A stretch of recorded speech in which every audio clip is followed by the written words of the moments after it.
Okay, this is East Harlem Community Radio, coming to you from the James Weldon Johnson Housing Development in East Harlem. I'm your co-host of the Wisdom Table. And the Wisdom Table is a program that does not reflect the views, attitudes, whims, deeds, or any other proclivities of the management of the development, nor that of the community center. However, the program does reflect the research done by the participants who are live and live in color in studio and by phone interview. And we always thank the Most High for blessing us with the opportunity to be with you and you to be with us. Our guest today, ladies and gentlemen, is a young lady who is in Nebraska. Her name is Dr. Jeanne Stolzer. And the issues that she's been dealing with is the prescribing of psychotropic drugs to young children, specifically boys, into toddlers and adolescents. And she's also concerned with the attack on masculinity in America, which she will explain in full. Thank you very much for joining us, Dr. Stolzer. Thank you so much for having me. And let's get right into how you became aware of the massive prescribing of psychotropic drugs came to your attention, and secondly, the determination that masculinity is a pathological disease by a psychological association. So, in that order. Okay, I started out as being an early childhood educator, and this is in the early 80s, and I noticed at that time, as all of your listeners will know that I'm telling the truth, is that none of the children that I was working with were on any form, any type of psychiatric drug, not one. And so that was how my start with early childhood. And then as the years started to pass and I was getting, big degrees, I started seeing this in the United States, witnessing this sort of meteoric rise of prescribing young children drugs for normative developmental activities such as running, jumping, climbing, being messy. And so I began to question that and thought, how come for generations, literally hundreds of thousands of years, these particular behaviors were viewed as normal, and now suddenly they've been defined by the American Psychiatric Association as abnormal? That's how I really got started on this. And I guess the same thing could be said with masculinity. Your great-grandma, our great-grandmothers knew unequivocally that little boys and little girls were very, very different. Socially, psychologically, emotionally, physically. I mean, they were different in every way. They solved problems differently. They inputted differently. They outputted differently. Everything was different. But now it's the American Psychological Association that's talking about masculinity as harmful. What? Maybe they're confused. And I have thought about this, and I'm probably going to write a paper on this. It's possible they're confused. But masculinity, at its core, helped to ensure the survival of the hominid species throughout evolutionary time. Masculinity, at its core, has nothing to do with beating up women or hurting children or the infirm. Masculinity is the opposite of those things. It will take care of the folks that hurt the children and the women. That's what masculinity is. I think we've got a word called chivalry that sort of went out of our vocabulary in modern day America. Masculinity is not harmful in any way. So I think that maybe they've got to be confused. I don't know. Tell me what you think about it. Well, when something is determined like that, so-called determined, then, and it goes against the grain of nature, then we have to look at the minds that put it together. It's something that when one is involved in critical thinking, which is what we try to do at the Wisdom Table, that raises a question. Even if one is not involved in critical thinking, the person will say, where's that coming from? But if that notion is reinforced throughout the media and throughout design of clothes and throughout the dialogue on so-called talk shows, then the masses might very well accept it. And that's what the wisdom table is about, bringing alternative voices to the table and getting information out there that otherwise would not get out. So let's go back to the move from masculinity issue to the young children. And so a parent might say, yeah, my child is always jumping around, and ever since taking that medicine, he's been quiet, or he's been getting good marks in school, and etc. So what could be wrong with these drugs? Oh boy, is that a loaded question? Let's start at the very beginning. Children, by their, no, not just children, all young animals, by their very nature, I'm talking about a young puppy, a young kitten, a young human, a young chimp, a young fox, they're all inquisitive by nature. They're messy. They're inattentive. They run, they jump, they climb, they drive the adults in their tribe nuts. That's what they do. That is the nature of childhood. It is the nature of being a puppy or a kitten. Any of your listeners that have raised a puppy know exactly what I'm talking about. Now, you can say he's got ADHD or he's autistic spectrum disorder. He's a puppy. And of course, there's a variance. Some are much more active than others, the same with children. And of course, we can give them a psychotropic drug that will make them quiet and docile and running and jumping and climbing. But then you have to deal with the effects of those drugs. And I know some people call it side effects, but there's no such thing as a side effect to a drug. It's an effect of a drug. The effects of these drugs: homicide, suicide, hallucination, violent psychoses, heart attack. I mean, this is crazy. And if you're thinking that anybody is getting better grades in school because they're on drugs, I would urge your listeners to please look at the RAIN study. It's spelled R-A-I-N-E. The RAIN study was the largest study ever conducted looking at children with ADHD on psychiatric drugs, i.e. methylphenidate, which we call Ritalin. Largest study ever conducted, and they know some things now because of this study. And one of the things they know is these drugs do not increase grades. What they do, the only positive that came out of the study, was they keep the school from contacting the parents. So you're not getting emails, you're not getting calls, it's not disrupting you at work. It does do that. But socially, the children are stilted. Socially, they're not doing what kids do. They're not interested. Intellectually, they're not doing what they're supposed to be doing. Creatively, they're not doing what they're supposed to be doing. Imagination is thwarted. We're hurting these children, and we're hurting them deeply. And you know who's making money on it? Look at the economic vested interest in perpetuating this theft of all these illnesses. Our kids are suffering while big pharma, physicians, counselors, schools, they're all making money on the backs of the kids.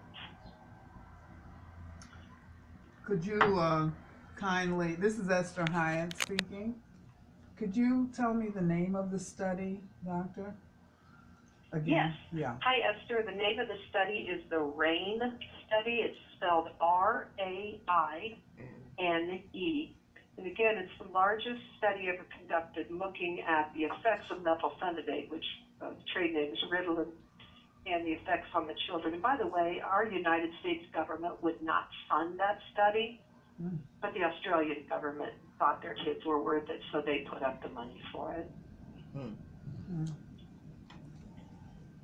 It's amazing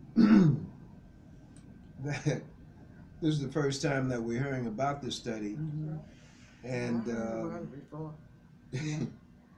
it's amazing. Could you give us some more details about this study? Some more details Yeah, about the study? you know, who conducted it, you know, was it from university?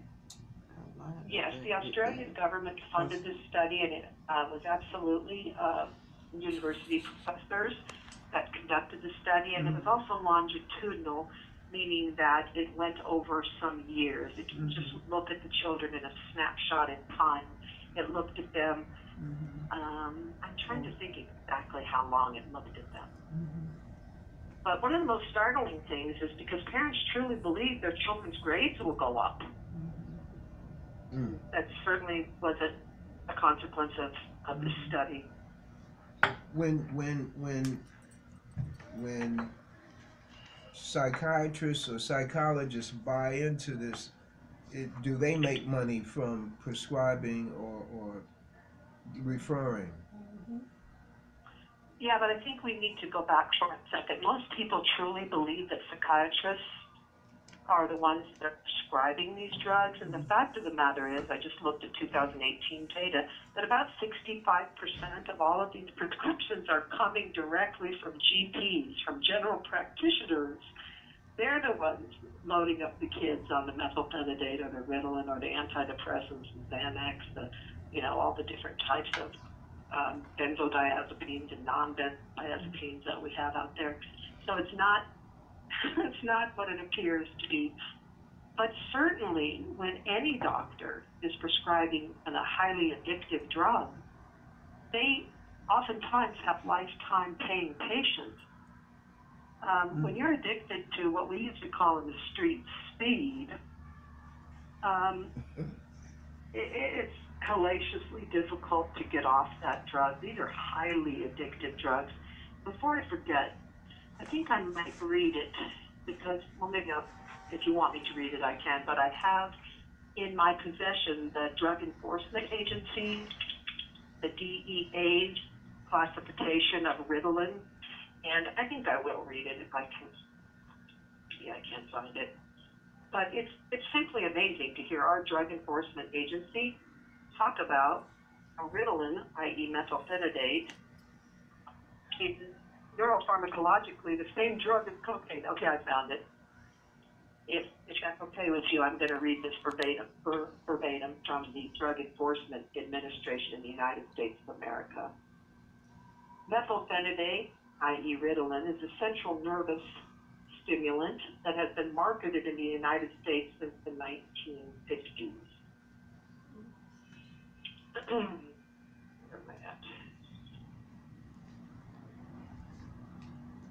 Methylphenidate is a central nervous stimulant. It produces a number of effects, including appetite suppression. Well, I already went through those. That's not what I was looking for. I was looking for when they absolutely say it is classified as the same drug as cocaine. Sorry, I should have had this out before, but I just thought about something to calm your nerves. Let's see here.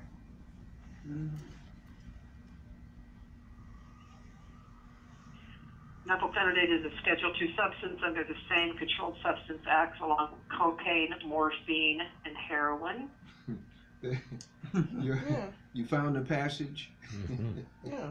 I didn't find the passage that I'm looking for, though. I mean, it's such a big document, but, okay, wait a second. This is important. However, attentional improvement from these drugs is not indicated. There is no diagnostic test that can confirm the existence of an ADHD diagnosis. I think that's really critical because you wouldn't be taking chemotherapy if you didn't know for certain you had cancer. Yes, no. Okay, I'm so sorry. Okay, She said there's no definitive diagnosis. Biochemically, methylphenidate enhances and releases an uptake dopamine inhibitor in the mammalian brain. Pharmacologically, methylphenidate is most closely related to the drug cocaine. In human subjects, methylphenidate bonds to the exact same receptor sites as cocaine in the brain and produces the exact same effects that are indistinguishable from cocaine. That's the passage I was looking for. Most parents don't. Doc, read that over again. Okay, let me see here. Go. Okay, biochemically, methylphenidate enhances and releases and blocks the uptake, reuptake of dopamine and norepinephrine in the mammalian brain. Pharmacologically, methylphenidate is most closely related to cocaine. In human subjects, methylphenidate binds to the exact same receptor sites as cocaine in the brain and produces effects that are indistinguishable from cocaine. I don't think most parents know that. I really slow your body down, your mind down. We have a full table, and the full table is reacting to what you say. Well, it's not what I said. I just read directly Right. from It's the what they're saying. What you read. Thank you for the correction. Is that saying they slowing your brains, your body down, so that students go when they get to school, their brains have gone. They drug addicts. Yeah. The question is, does that mean that it slows your brain down, and the outward effect of Ritalin on children on their way to school, first class, etc.? Okay, well, cocaine and methylphenidate are both psychostimulant drugs, and to get the desired effect, to get them to sit still, as you said, what we need to do is mess around with the dosage. Because I'm just going to be very blunt with you. If me and you decided to do uncut cocaine this afternoon, and we were going to snort it, I may have very different, and we both do it the exact same amount. I may have very different effects than you. It might put me to sleep, and it might make you highly anxious and jittery. So to get the effects that we want, you have to mess around with the dosage. That's why about 99% of people who are on a psychiatric drug have their dosage manipulated. This isn't working, so let's increase it or decrease it. And that's the same is true with our children. Yeah. You see these children that get them. I understand that this is very startling information, and it's been my lifetime goal as a researcher and an academic to get this out to the general population. I don't know why this is hidden. I mean, of course, I know why it's hidden. It ensures that we sell a whole bunch of drugs.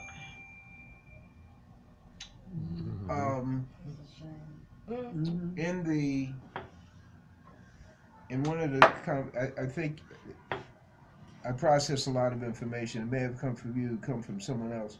I think it was our brief conversation yesterday, how the education system makes money off of the children being put on Ritalin. Is that correct? It is correct. Under the American with Disabilities Act. Okay, let's just do a little history review here. I hope that some of your roundtable are as old as I am so they can remember this, that when I was a little girl in public schools, if you were blind, you couldn't come to my school. You had to go to the blind school. Right. If you were deaf, you couldn't go to my public school. You had to go to the deaf school. So what our Congress did with that is say, wait a minute, this isn't fair. These are American children. So they voted in that for each disabled child, i.e. the deaf child, the quadriplegic child, the blind child, that each individual school would receive money for that disabled child. And most American taxpayers said this is a great idea. And it made sense because, of course, if your child is quadriplegic and is going to the public school, they have to have elevators and ramps and drinking fountains. So, of course, the school needs money. So what happened in 1990-91 session of Congress is they voted to amend the American with Disabilities Act, and they voted that all these non-physical disabilities such as ADHD, depression, those types of things were included.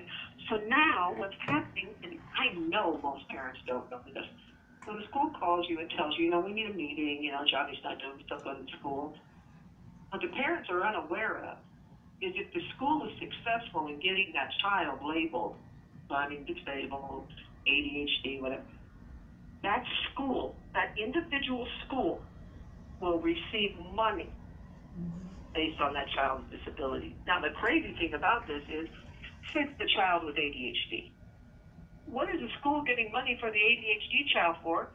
I mean, the only treatment plan for the child is the methylphenidate, the drugs, and the parents are responsible for paying for the drugs. The school's not, so why are they getting money? Wow. Yes, for each individual child diagnosed with either a learning or a psychiatric disorder, the individual school gets money based on how many children are diagnosed. So, of course, there's clearly an economic incentive to label as many children as possible because the school gets more money. I don't think most parents understand that or have been told that. It's factual. This is the Wisdom Table coming in from East Harlem Community Radio. And we have a full table. Are there any questions? There's reactions, but not questions. I had a question, Doctor. I thought I heard you earlier say, I may have misheard, that there's no definitive test for attention deficit disorder. Is that correct? Doc, can you hear us? No, I can't hear the question, but can you help me understand what the question was? Is that you had said earlier that there is no definitive test for hyperactivity, AD, ADHD?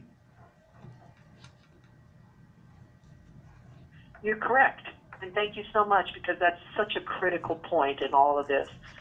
The DSM, let's see, I think it's right here on my desk. Maybe I can read from that, but yes, it's on page 88. Okay, I'll read it verbatim instead of me just talking about it. Here we go. I'm reading quotes from the Diagnostic and Statistical Manual of Mental Disorders. I'm on page 88. There are no laboratory tests, neurological assessments, or attentional assessments that have been established as diagnostic in the clinical assessment of attention deficit hyperactivity disorder.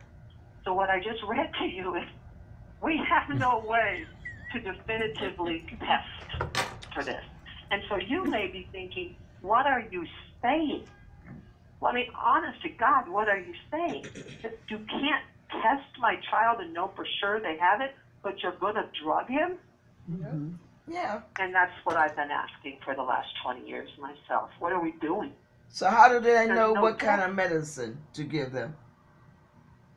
Say again, sorry, can't hear you. How do they know what kind of medication to give to them? Well, to be quite frank, and I hope I don't offend you, but the answer to that question is our children are being offered as guinea pigs. And as soon as they're drugged, then we have to wait until those effects of those drugs become apparent, and then we either pull them off the market or we just add it to the list on the insert. Can cause suicide and homicide and psychoses and hallucinations and heart arrhythmia. We just add it, and then we market it again. And we have this disease model out here. And but the real fact of the matter is, and I hope this isn't too blunt for the roundtable, but kids are tough to raise. They drive us as adults crazy. And it's hard. And it's really hard. With no support from our culture that honors motherhood and fatherhood and childhood, we're all about economics. Get to work, do something important. We don't care who's raising your kids. Get to work. It's. I don't know how we figured this out that this would be best for our kids, but clearly the data is indicating that it's not best for our kids. So thank you for bringing that up. There is no definitive test. Absolutely none. What are the drugs? What are the drugs that tend to be prescribed? Ritalin is one. What was the last part of the question? What are the drugs that tend to be? What are the drugs that tend to be prescribed in addition to Ritalin? Well, they've got a whole list of, new ones, Strattera and Concerta. Now they have a brand new one, and I've always thought this as a researcher. You can say, oh, this is a non-stimulant, and it looks like a duck, and it walks like a duck, and it quacks like a duck. It's a duck. So they're pretty clever. I mean, the pharmaceutical industry is really, really clever. Not only in making us think or believe that childhood behaviors are indicators of a psychiatric illness, they're also very clever in marketing their particular drugs, and they got us at a place now that we really believe this is normal. But if you go to any other country, almost any other country in the world, go to parts of Africa, go to parts of Asia, go to parts of South America and Central America, start talking about these drugs with regard to children, and they'll look at you like you're out of your mind. We're the country that's perpetuating this. As a matter of fact, go ahead. No. As a matter of fact, continue your thought. 80%, according to published data, 80% of all psychiatric drugs produced in the world are prescribed to Americans. And we are 5% of the world's population. So another way to say that would be 80% of the drugs produced worldwide are prescribed to 5% of the world's population. How did we get here? Right. Of course. The drugs are being prescribed for preschoolers. Oh, absolutely, they're being prescribed for preschoolers. I think the latest figures I looked at was at 1.5 million. That's 1.5 million infants and toddlers. That's 4 years of age and younger. 1.5 million are on daily doses of psychiatric drugs. Wow. And if there's any parents there at the roundtable, I'm sure they're appalled by what I just said. Yes, They we are. raise babies. They know what babies do, and yeah, they drive us crazy. They do. They're into this, they're into that, they're putting that in their mouth, they wake us up, da-da-da. It's crazy. Drugging them, and yes, we can drug them into being quiet. Absolutely we can. And we say that some of them have depression and anxiety. Well, maybe we should start looking at what the causal factors are, why our babies are so anxiety-ridden or why they're so depressed. Could it have anything to do with that we live in a culture that simply refuses to pay maternal leave so that they can be raised by their mothers? We just spent $4.8 billion on a destroyer ship, but we don't have money for paid maternal leave for mothers? How can this be? The most powerful, educated country that's ever been on the planet, we don't have money for paid maternal leave when Iran does, Iraq does, Ethiopia does. We don't. We need to question this. Now, Ritalin is a gateway drug. Well, some research has shown that it is a gateway drug, and after I just read that DEA synthesis, of course, if you're giving 2 or 3 or 4-year-old little boys a drug that's indistinguishable in the human brain from cocaine, it should come as no surprise to when those children become young adults or adults that they're so used to having that neurotransmitter feeling in their brain that, of course, they would look to illicit drugs. Not all research has shown that it's a gateway drug, but some of it has, absolutely. Okay, questions at the table. Okay. In the RAIN study, I don't know if I have a year, the year when that RAIN study was taken, yeah. When did they start the RAIN study, approximately? Sorry, I didn't hear the exact question. The RAIN study, when was it conducted? Yeah, when did it come about? I don't know. I can probably look that up. Okay, I can too. So, next question. I know that it's the most comprehensive study we have, and I think it ended in, probably shouldn't say. I better look it up. Okay, my next question has to do with the population, those individuals who were part of this study. I know you said it was in Australia, but who were these? Were these white children? Or I know in Australia they have those who are Aborigines. Thank you. Who were some of the guinea pigs? Guinea pigs in this study? Okay.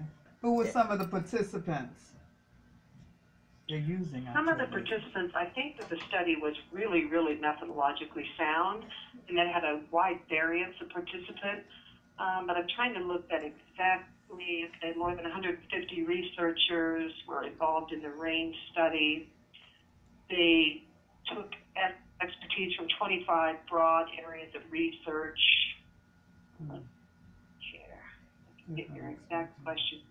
I'm sorry, I should have had the range study in front of me. I don't even know why I brought it up, but We'll look it No, up. that's important that you brought it up. Yeah. That's a source that we can, and the listeners Yeah, we can can go find to. that. Yeah. When we look at the range study, will we see the background as to what led to it? absolutely, you'll see the methodology. You'll see all of that. Yes. Okay. So Also, very quickly, the thought within the black community has been that our community, our children have been the initial area that Ritalin, prescribing of Ritalin and other psychotropic drugs took hold. But in our conversation yesterday, you had a different spin. okay, tell me that again. Say it again. With Okay. regard. In the black community, we have thought that the black community, our children, were the ones who were initially given this Ritalin, and that it from there took hold in suburban communities, etc. But yesterday in our conversation, you had a different insight. Yes, this is very interesting. Dr. Peter Bregan wrote a book about this very topic. And I'm sorry, the name escapes me right now, but I think it's something, I better check this. But what his data found, and other Dr. Fred Bauman, their data found was that this starts off this mass drugging of children, particularly with ADHD and the Ritalin factor, the methylphenidate, starts out with very wealthy white children on the eastern seaboard. They were trying to control them in school, and they didn't want any trouble with the teachers.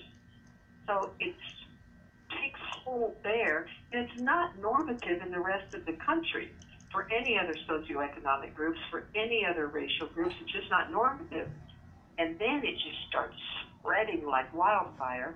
And I do believe, according to Dr. Bregan's work, that African American children were the last bastion that the pharmaceutical industry was able to get a hold of. And there's still researchers today trying to ascertain why that is. That's the facts out there. Why would the black community be the community that was the last standout that said, no, we don't know. We have some hypotheses about that, but we simply don't know. But it's not true, it's not accurate that it starts with African American children in low socioeconomic groups. That's not how this drug came about. It was marketed to rich white folks on the eastern seaboard, and their children were supposed to be ultra successful, and they thought this drug could help them achieve that. So what does the Go ahead. I'm sorry, what does the distribution look like to now in terms of users? What does the distribution look like now? Yes.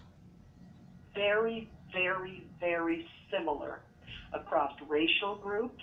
Asians are still least likely, but similar rates. Very similar across socioeconomic groups. Here's the group, though, that is by far the most likely to be drugged. It's not about race. It's about foster care. Our children are that are in foster care that the government has taken over. They are 4 times more likely to be diagnosed and drugged as a child who resides with their parent or parents.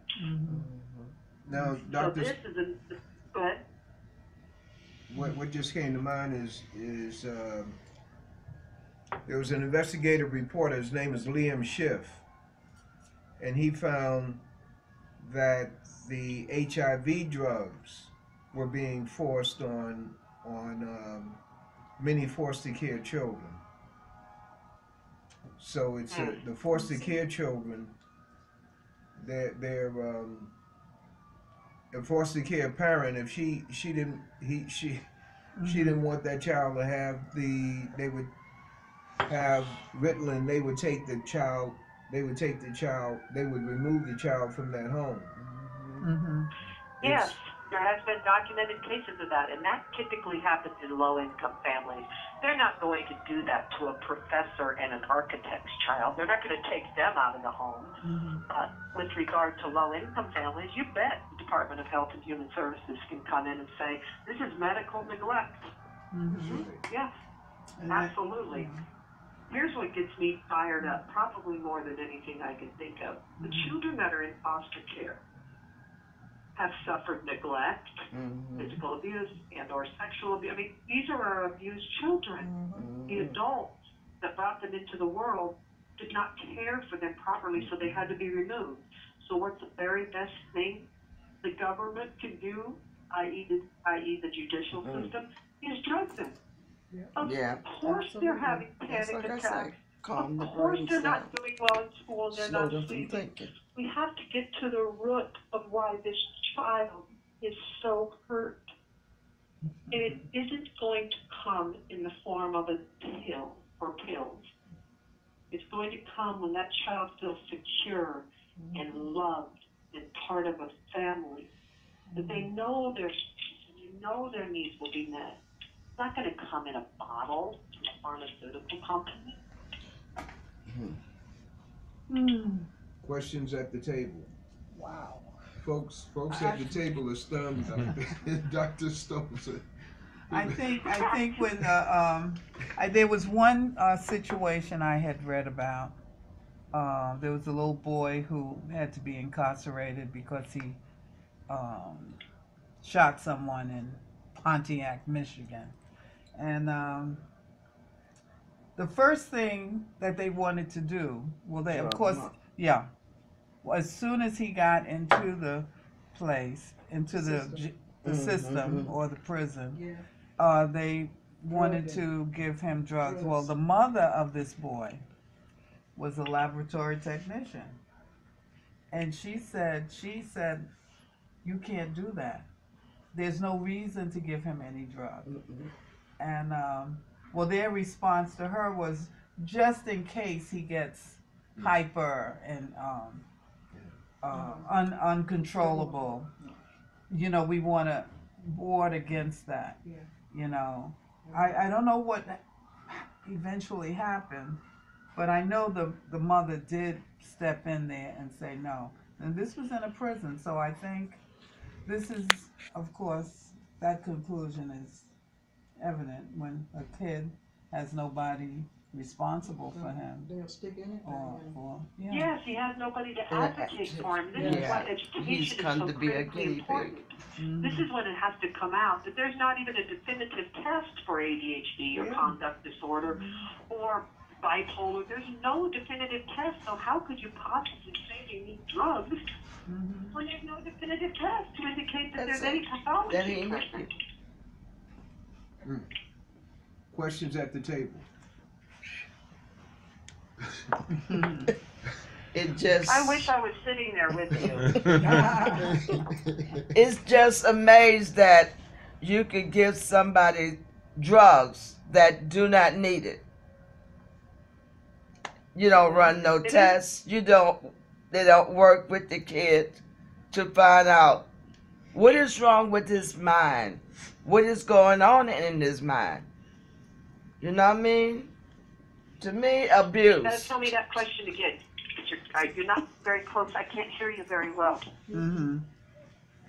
What she's saying is that it's amazing that a drug could be prescribed for a person and the person hasn't been diagnosed. There's no diagnosis for what they're saying they're prescribing is for. And the other part, Sister Jenkins? They do not communicate with the child first. No therapy. No therapy, no nothing. That's right. I'm with you 100%. But you know what? That's what I call abuse. They are more of abuse than we are. They're more Say that abusers. again? They are more abusers than the so-called errant parent. Well, I'm going to say something now that may be way too radical for the people at the table, but I'm going to say it anyway because I believe it. The drug dealers on the street that we're putting in jail right and left, they're not telling anybody. Take this drug because you have a chemical imbalance in your brain.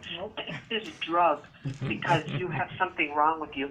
The drug dealer knows it's bad and the person buying it knows it's bad. But with our physicians, they're telling us that we have a chemical imbalance in our brains or that our children do when there is no scientific evidence to support that notion at all. So who's the real bad guys out there? I mean, it's worth asking the question, why do we continue prescribing this? And I think we answered that question in our first, session when we talked, is that there's an economic incentive here. When you get people addicted, particularly children, to these highly addictive drugs, of course you're going to have paying patients. I mean, they have to have their drugs or they don't feel correct. In the last remaining minutes of this show, the attempt to demasculinize males in the country.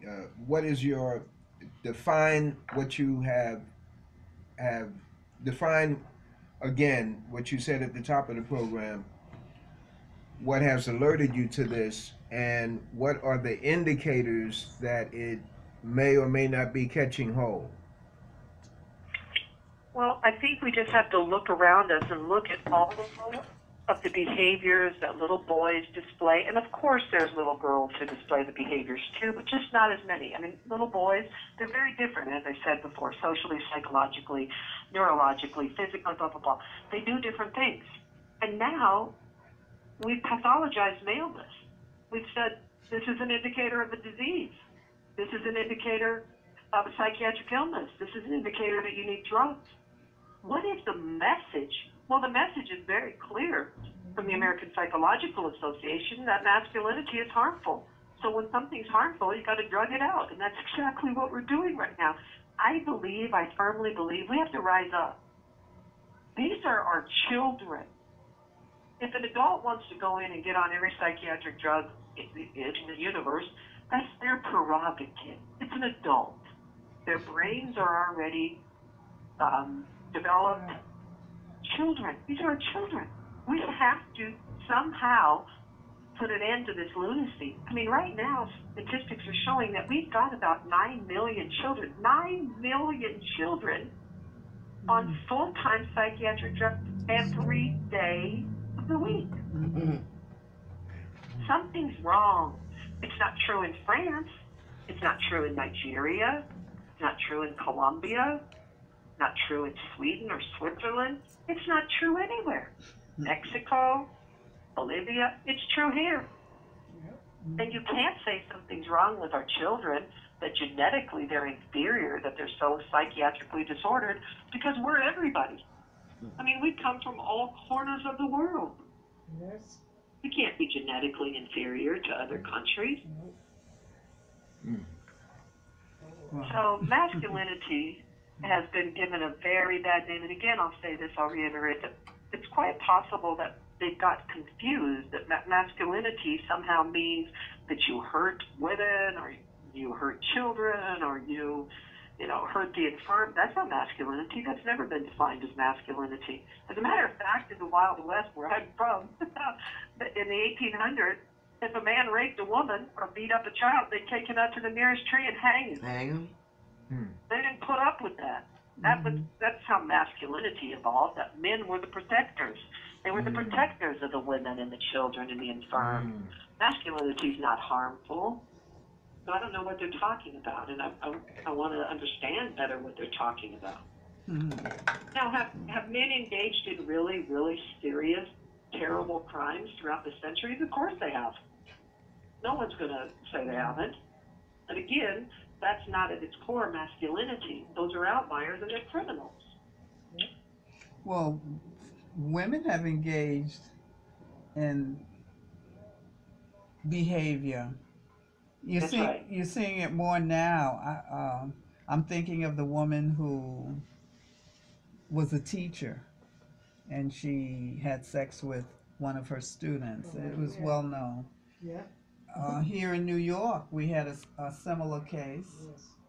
in one of the high schools. So I don't know whether, we would call that rape or whatever, but I think that's a great assertion. How come nobody's writing that femininity can be harmful? Wow. No one's writing that because they get bashed if they said anything that.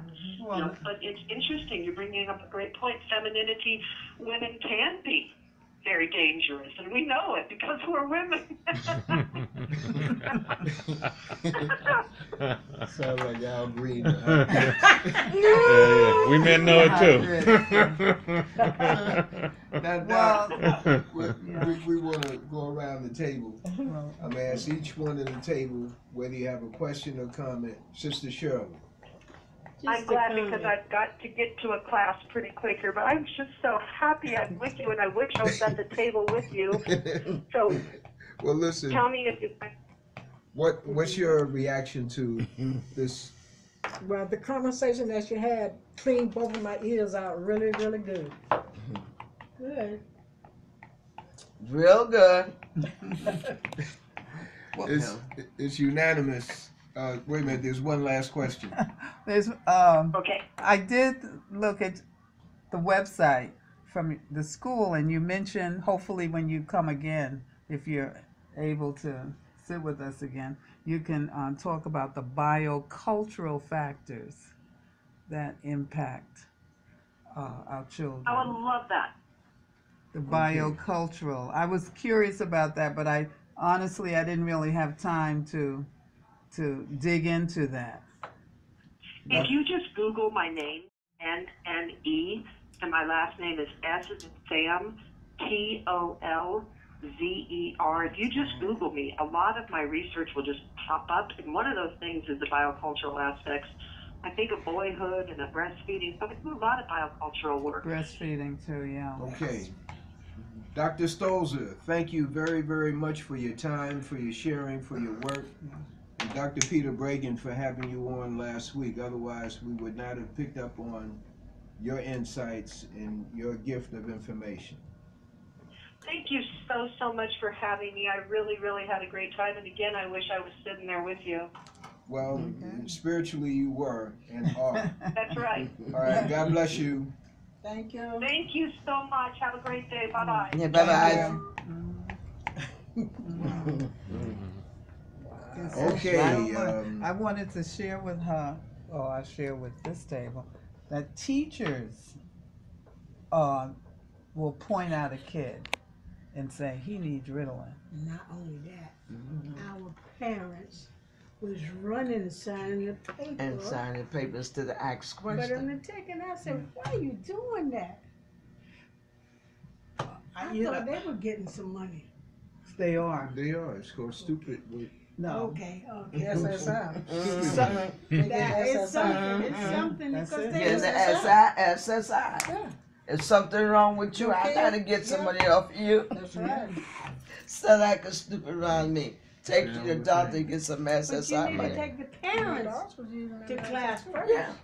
Georgina, Mhm. Georgina Well, too. we're going to try and do that. That's a good point. When that little Still Because if the understand parents don't How are you know, going they to don't know. prescribe a medication when you haven't done the research That's to right. find out No exactly where the research. problem is?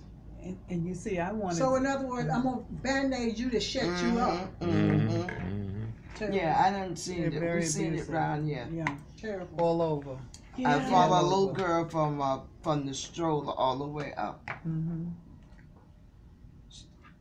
First, when she born, she was back and forth to her family. And seems like Mm-hmm. every time they put her back in the system, she ended up back to this That's lady. the one that scratched Cynthia. Mm-hmm. She was And she like was a caged animal. Listen, these 20,000 children, brown children they call them, from Honduras, Guatemala. Mhm. I have a friend who was born in Guatemala. She looks like me, okay? Me I too. just, I have a friend from yeah, Guatemala. I just said there's a lot. I mean, the Guatemala people right here, and I happened to talk to her Sunday night, and you know, I was sharing with her all these children on the road, um, trying to find solace in American countries or whatever. But once they're put in those cages, that That's it. yeah, they're given.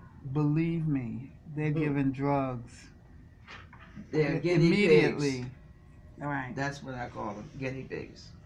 Well, that's what they are. Someone guinea said pigs. something to me about guinea pigs, and I can't remember a Clem.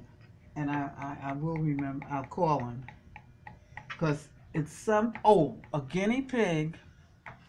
If he sees you approaching his nest, well, if the pig or the mother guinea pig sees you approaching the baby's nest, they will go over to that baby and swallow it. For real? Because they don't want you to touch their baby. And that's the only way they can protect their children. Oh, okay. Just Same like thing. the birds. If you build that Okay. that nest and there's babies in there, they either attack you or you.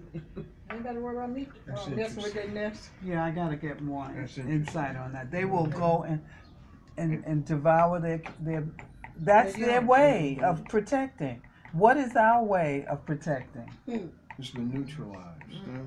Yes, okay. When you look at the natural, your natural way, and you are women, it's been neutralized. Now you have to say, how has it been neutralized? I'll tell you. Well, a friend of mine said, these are not our children. They are not out. They have been taken from us. And I think other communities sort of feel that way. Because you take my child, now I don't know what you did to my child. Right. If I take the child back, the child gonna attack me. Right. And Because it doesn't know who I am, because you done drug the brains up. also, you know, these communities in Brooklyn and upstate right now, they're not allowing their children to get the measles shots. Right. Now, The Orthodox Jews. Yeah. Yeah, see, and they may have their reasons. I don't Sure know. they do. they got their reasons. Yeah, they have their reason. We ain't interviewed them yet. I saw one on New York One today. This gentleman, and he just couldn't find words from the Orthodox community. You know, he's trying to say, we understand. I do not trust you. Okay, that's what he's trying to say. That's what he's trying to Or say. it's I don't know how to trust you. And- You telling me I have to take that medicine. Yeah. How many years I've been here and I have not taken that medicine? Like the flu shot, y'all. I don't take the flu I don't shot. take the Either. flu shot. I don't either. Because I know that it don't deal It with made me. me sicker than I was. And I Yeah, ain't because That's right. they put it's putting the germ in you. My I mean, doctor when someone said says the that, chemical that's in with that flu shot, I have enough in my body, okay. so I don't need it. When I go take the shot, I get sick. Yeah, me too. That's why I stopped taking it. 2 weeks after I take it, I You know, there is a racial component. I don't know that much about it, so I don't like to ask questions unless I know a little bit about the answer. But the way in which we who are darker in hue, and you don't even have to be that dark, you just have to have the melanin in you, the way you enough melanin in your process, body to work it and keep the it way you going. process that Ritalin. And I need to read up on Bregan, but black people respond differently than people with less melanin. Oh, okay. I got you. It's something about what comes, like, let's say a drug addict.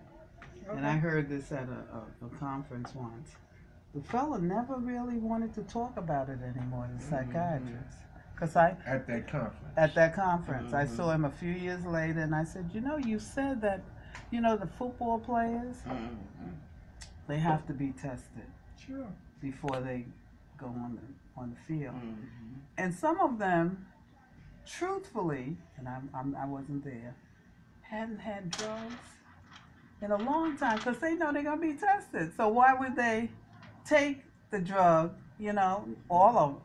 And some of them, that it still pops up when they're tested. The fact that they still have drugs in their system.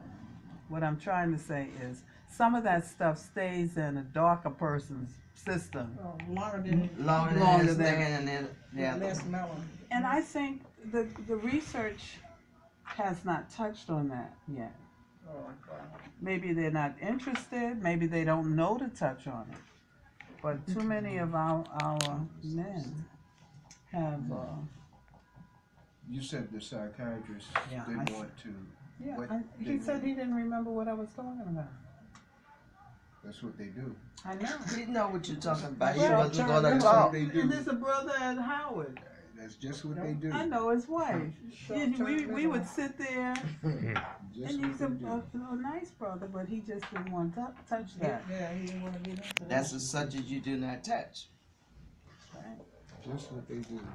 And they're saying that, what's this little fella, Nipsey? Nipsey Hussle. Yeah, he wanted to, what did he want to do? He wanted to bring forth some of the works of Dr. Sebi. Oh yeah, do a documentary on it. Do a documentary on the trial of Dr. Sebi. Dr. Sebi. And his works, some of his products. Yeah, that would come Yeah. out. Mhm. Dr. Sebi took the stand in his own trial. His lawyer didn't want him to. Didn't want him to do it, but he did. Got up there, the Protect judge yourself. questioned him, Mhm. and one of my sons went on that day. I didn't go. One of my sons went on that day. I said, what happened? He said, Dr. Sebi was on the stand. I said, really? He said, and Dr. Sebi's story never changes. He said, when they brought us over here as slaves, they didn't bring our natural diet with us. We've been eating a foreign diet. That's true. So therefore, we break down in a way that other people don't. Therefore, you have to apply the remedy, which is return us to our natural food intake, and ensure that basically in his compounds. So, your assessment of today's program. Well, I was sort of waiting to hear what she had to say, and I thought what she had to say was pretty okay, as the others, you know. Because you know, she's over there in Nebraska, and you know, I just look at all the. But she opened my mind up, that's for sure. She But just, some of us knew she, that. I We knew that. about it already. She just cleared it. Yeah, Put me Because on I the dealt, that's right. I felt, I'm around this little child. I watch her from the stroller all the way up. Yeah, that's true, we did. All the way up to now. She's must be about maybe 13 years old Yeah, now. she about And and I asked him, the guardian, what are y'all doing, taking off meds? She said, well, we're trying to ease her off it. Mhm. She's gotten to be a little normal, Mhm. you know? But to me, they shouldn't have put her on that medicine, period. Nope. I don't Because the child came up as abuse. Yep. So naturally, her brains is scared, her mind is scared. So you have to find a way of, you know, easing her down. Instead of they ease her down, they're putting this medicine in her. Yeah, well. And the medicine to me is making it worse. Yeah, She's, She could be on a combination of things, yeah. not just one. And she might be allergic to something that. And then if Causes, she's the food intake, if the food intake is off, in other words, if she's eating a lot of frozen foods and not well, I don't know what Jeanne cooked. sodas and All stuff. those kids, the type that would probably be more apt to use drugs when they become an adult, Yeah. that's the way Yeah. Yeah. They'll be more apt to use drugs, out of curiosity or Because- whatever. They have to slow them down off the drugs. So how are you going to slow them down off the drugs? Hey, I feel that today's show was extremely powerful because of your presence. See, it's not 3 people over there. You're dealing with A 3 whole tribes. Yeah. Okay, so you're not going to be quiet about it. No, because if I get the feeling, I want to know. I'm gonna ask questions. It's something that within comes out. Let me tell you, It's this something that you need you to know started anyway. out with emasculation. I got great We grandchildren. started talking about masculinity, but we just veered That's off why I to the watch children. every last one of mine. But I, you know, See how they act, what I wanna respond know they about doing. You know what I what's mean? this masculinity Don't be thing? giving Yeah. medicine to them and they don't need it. I put It's it all in- about money, just I like put you in said. Yeah. masculinity Well, I is got a talent. time.